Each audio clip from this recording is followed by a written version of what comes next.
आपकी लाइफ में एक चेंज लाने के लिए बहुत। और मैंने भी पहली बार ही सुना, देखो कितनी सारी चीजें इनके साथ हुई। एक नौकरी मिली ग्रुप डी की, थोड़ा सा फ्री हुए, ग्रुप सी की मिली और थोड़ा सा कि चलो मेरे पैर जम गए, लेकिन अचानक से वो नौकरी चली गई। इसलिए कहते हैं बेटा जिंदगी बहुत अनप्रेडिक्टेबल है, आपके साथ कब क्या घटित होगा किसी को नहीं पता। इनको रोज देख के ये सीखो और ये अपनी लाइफ में सोचो कि अगर इनके साथ ऐसा हो सकता है तो कभी भी कुछ भी हो सकता है। 12 साल तक पिता का चेहरा नहीं देखा, फिर पिताजी आए, लेकिन जब पिताजी आए तो फिर अब बता रहे हैं कि उनको कैंसर जैसा भयावह रोग से पीड़ित हो गए। इन्होंने अपनी जिंदगी में कितना संघर्ष किया, उसकी जीती जागती मिसाल है। और हम लोगों को रोज अगर तुम्हें ये देखने को मिलते हैं ना, तो इनको देख के ये चीज याद करना कि ये बिना पिता के पले हुए हैं 10-12 साल जिंदगी के, और जब पिता ने संभाला उसके कुछ समय बाद ही असाध्य रोग से पीड़ित हो गए पिता। यानी आज ये एक, अब जैसे इन्होंने आज ये कहानी बताई, हर जगह ये कहानियां बताई नहीं जाती। अपनी वाहवाही लूटने के लिए कोई ऐसा नहीं होता कि मैं अपने गाथाएं गाता रहूं, लेकिन बेटा जब तुम्हारे सामने ये आए तो इनको हमेशा एक ये देखना है कि भाई इस व्यक्ति ने जीवन में कितना कुछ सहा, और तब यहाँ स्टेज पे आके अपनी जगह बनाने के लिए एक जद्दोजहद कर रहे हैं। एक तरह का महासंग्राम होता है ये लाइफ में, और एक टाइम होता है, एक फेज होता है जिससे आपको लड़ना पड़ता है। पहली बार आज इनको बाय फेस देख रही हूँ। आइए सर, क्या नाम है इनका? सर का नाम, आपका शुभ नाम सर? गौरव। आप बायोलॉजी पढ़ा रहे हैं? अच्छा, तो गौरव जी हमारे बीच में है, और मैं तो आज पहली बार इनको देख रही हूँ यहाँ पे, मैं अभी तक मिली भी नहीं थी। मेरे ख्याल 10-15 दिन इनको हो गए आते हुए ना, तो ये अच्छा चलो ठीक है। तो सर भी कुछ अपना मैसेज देंगे।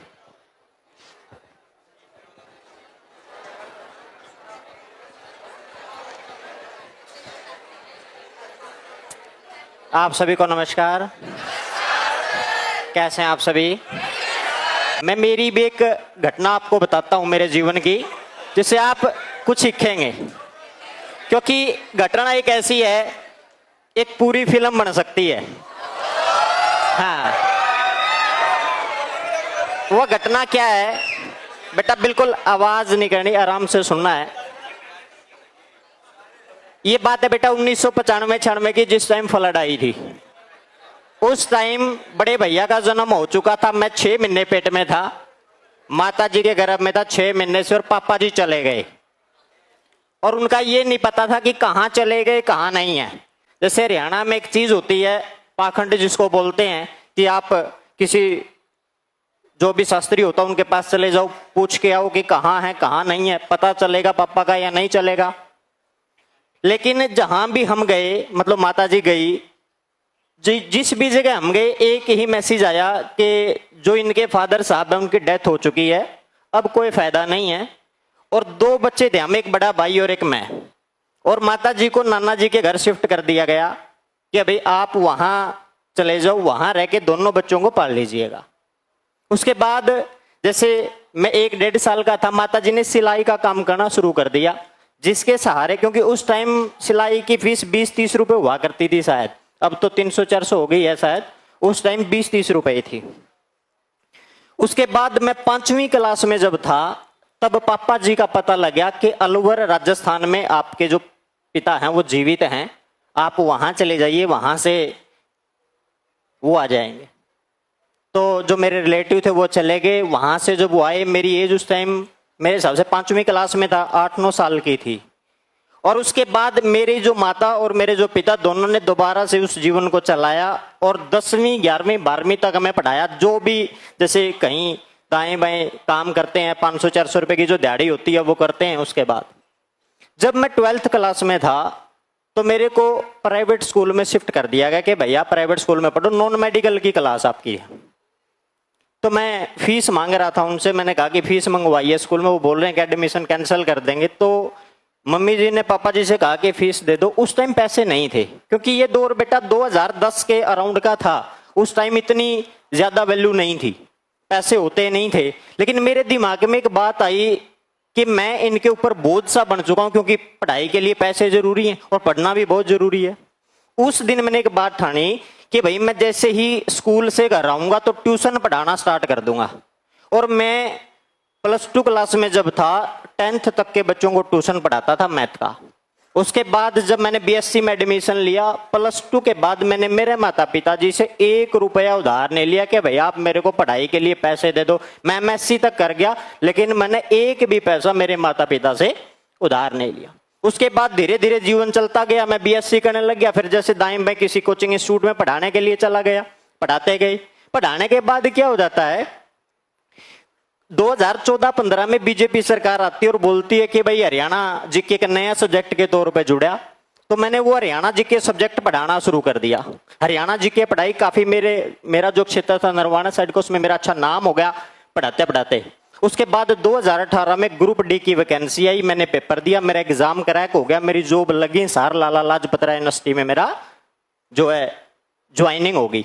1 साल ज्वाइनिंग करने के बाद 2017 में फूड एंड सप्लाई का जो food and supply department Haryana में सब इंस्पेक्टर की पोस्ट आई थी, उसमें एग्जाम दिया और 2019 में उसका रिजल्ट आया था बेटा। 2 साल बाद इंटरव्यू भी था। 4 अक्टूबर 2019 को मेरा इंटरव्यू था HSSC बोर्ड पंचकुला के अंदर और मेरा वो एग्जाम भी क्रैक हो गया। मैंने पापा जी से पूछा कि पापा जी ऐसे ऐसे एग्जाम वो क्रैक हो गया, ये सब इंस्पेक्टर की पोस्ट है, ये ग्रुप डी की है, मैं कौन सी ज्वाइन करूं? तो पापा जी ने कहा सब इंस्पेक्टर बढ़िया पोस्ट है, उसमें चला जाओ। मैं उसके अंदर चला गया। जाने के 9 महीने बाद 10 महीने बाद एक कैटेगरी का केस हुआ जिससे हमारी नौकरी चली गई। एक दुख हुआ कि पहले ग्रुप डी ही ठीक था, क्योंकि जो इनकम का सोर्स था वो आ तो रहा था कहीं ना कहीं से। और इस दौरान पापा जी को एक रोग हो जाता, कैंसर, गले की कैंसर होगी। मैंने पापा जी से कहा चलो दवाई लेने के लिए चलते हैं। उन्होंने कहा कि अब हमारी जिंदगी इतनी नहीं बची, आप लोग अपने तरीके से सेट हो जाइए, 2-4 साल ऐसे ही निकल जाएंगे। मैंने कहा नहीं, वो 12 साल जो हमने निकाले वो आपकी अपसेंट में निकाले हैं, लेकिन अब हमारा दायित्व बनता है कि हम उस चीज को लेके आपके इलाज के लिए कुछ ना कुछ करेंगे। तो उस दिन से लेके मैंने फिर दोबारा रीस्टार्ट कर दिया, दोबारा पढ़ाना स्टार्ट कर दिया। कहीं ना कहीं जैसे किसी कोचिंग इंस्टीट्यूट में पढ़ाते हैं, जैसे अभी मैं सर के पास आया, सर से 1-2 बार मेरी पहले भी बात हुई है, सर ने बुला के सर आ जाओ कोई दिक्कत नहीं है। तो इसके बीच में एक घटना और घटित होती है बेटा मेरे साथ। मैंने बुक लिखी थी हरियाणा जीके के ऊपर, साइंस के ऊपर 2 बुक लिखी थी। एक नेहा पब्लिकेशन हुआ करती थी दिल्ली की, उसके जो पब्लिशर थे वो मेरे पास आए, उन्होंने कहा सर आपका डाटा दे दीजिए, हम आपके नाम से एक बुक निकाल देते हैं। तो मैंने कहा ये जी, क्योंकि रातों की मेहनत थी, वो लेट तक लिखते थे। लिखने के बाद यानी वो जितना भी मेरा डाटा था सारा का सारा वो सर लेके चले गए। मैं वेट करता रहा कि बुक आएगी, बुक आने वाली थी नहीं, क्योंकि वो पता नहीं वो कौन से बुक में वो डाटा चला गया, कौन सी बुक में डाटा नहीं गया, वो उनकी बात थी। लेकिन हर एक जगह धीरे धीरे क्या होता गया, धोखा। लेकिन हार मैंने भी नहीं मानी, एक ही चीज सोची हमेशा कि रीस्टार्ट करना है, दोबारा से फिर रीस्टार्ट करना है। और आज यहां अगर हम इस मंच के ऊपर खड़े हैं तो हमारी एक ही इच्छा है, जैसे मेरी एक इच्छा है कि मैं जहां भी पढ़ाता हूं अपना 110% देता हूं। मेरी तरफ से कोई ऐसी चूक ना रहे ताकि बच्चे ये आके बोले कि सर आपने ये नहीं पढ़ाया, मेरे एग्जाम इस वजह से मेरा एग्जाम रह गया। मैं कोशिश करता हूं कि जितना भी मैं डाटा आपको प्रोवाइड करा रहा हूं, जितना भी आपको पढ़ा रहा हूं, आप उतना पढ़ लीजिए, आपके एग्जाम में सेम सारी की सारी चीजें एज इट इज आपको मिलेंगी। और पहला और अंतिम उद्देश्य आप लोगों का सबका यही होना चाहिए जिस चीज के लिए चल रहे हैं, पहली तो सफलता। अगर आप सफल हो जाओगे उसके बाद आपके बहुत सारे रास्ते खुलेंगे। जैसे मैं अभी सोच रहा था कि मैं जो ग्रुप डी में लगा उसके बाद सी में गया, उसके बाद रास्ते बंद हो जाएंगे, नहीं, भगवान जो करता है रास्ते हमेशा खुले रहते हैं। एक मैं गुरु की कहानी बताता हूं आपको। मेरे गुरुजी हैं शुभांशु सर। मैंने क्या किया, जैसे ग्रुप डी में लगने से पहले की बात बताता हूं। मैंने सर के पास कॉल किया, कॉल उठाया किसी और ने, वो क्लासरूम का एक बच्चा था जिसने वो कॉल उठाया, जैसे वॉलंटियर्स होते हैं। मैंने कहा गुरुजी नमस्कार, उन्होंने कहा नमस्कार, क्योंकि वो भी खुश हो गया, गुरु बन गया। उसने कहा नमस्कार। मैंने कहा जी मैं आपको दिल से गुरु मानता हूं और मैंने आपको दिल्ली देखा था, आपकी जीएस बहुत अच्छी थी, मेरे को जीएस की तैयारी करनी है और मैं जीएस की तैयारी करके जॉब लगना चाहता हूं। वो बोले ठीक है बेटा, मैं आपके लिए काम करूंगा, डेली वॉइस रिकॉर्ड करके भेजा करूंगा, डेली आपके पास शाम को वॉइस रिकॉर्ड आएगी, रात के 11 बजे व्हाट्सएप कॉल करूंगा, आपने पिक करनी है, जो डाटा उसमें होएगा मैं आपसे सुनूंगा।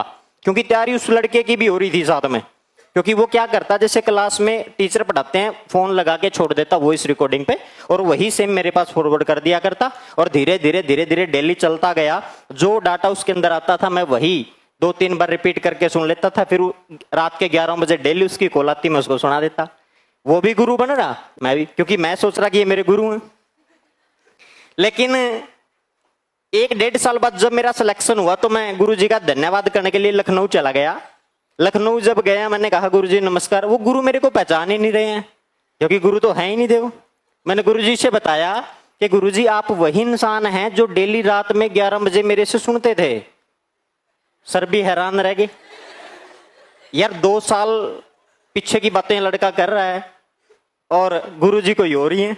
मैंने कहा सर ये नंबर है और इस नंबर से डेली ये देखो ये काम आता था, मैं डेली इनको काम सुनाता था और अब मेरा सिलेक्शन हो गया। तो सर मेरे को क्लास में लेके गए। उन्होंने कहा भाई गुरु तो सब बनाते हैं लेकिन अंधेरे वाला गुरु मैंने पहली बार देखा है। वो अंधेरे वाला गुरु मेरे गुरुजी थे जिन्होंने मेरे को जीएस सिखाई और सिखाने के बाद मैं फर्स्ट टाइम जब गुरुजी से मिला उस दिन के बाद गुरुजी ने किसी भी चीज को लेके मेरे से मना नहीं किया।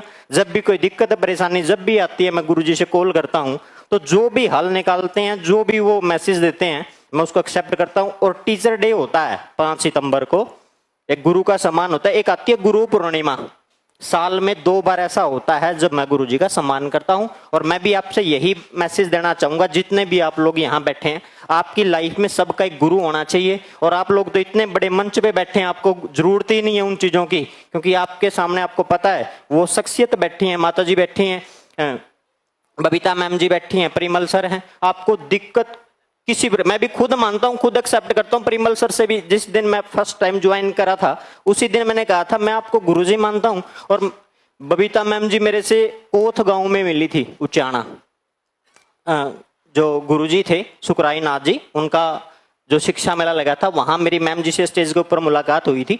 मैम ने भी बोला था कि सर आप आ जाइए, कोई दिक्कत नहीं, वहां बैठ के बातचीत करेंगे।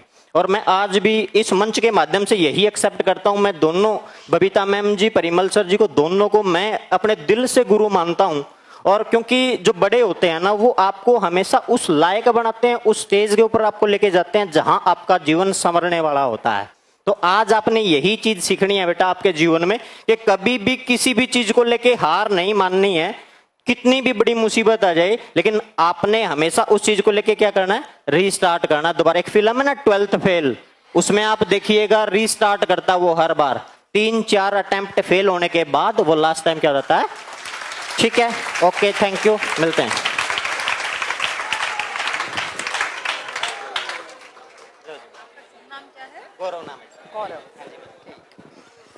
चलिए, तो गौरव सर आप खूब आगे बढ़े, मेरा बहुत सारा आशीर्वाद। अब हमेशा स्वस्थ रहें और ईश्वर की कृपा आपके ऊपर बनी रहे। और जिंदगी में ऐसे जो मुश्किल हालात आपने देखे, जल्दी से आपका ये टाइम खत्म हो और आपकी बहुत सारी पॉजिटिव एनर्जी यूनिवर्स की आपकी तरफ हम सबकी दुआएं हैं। ईश्वर आपके ऊपर कृपा बनाए रखे।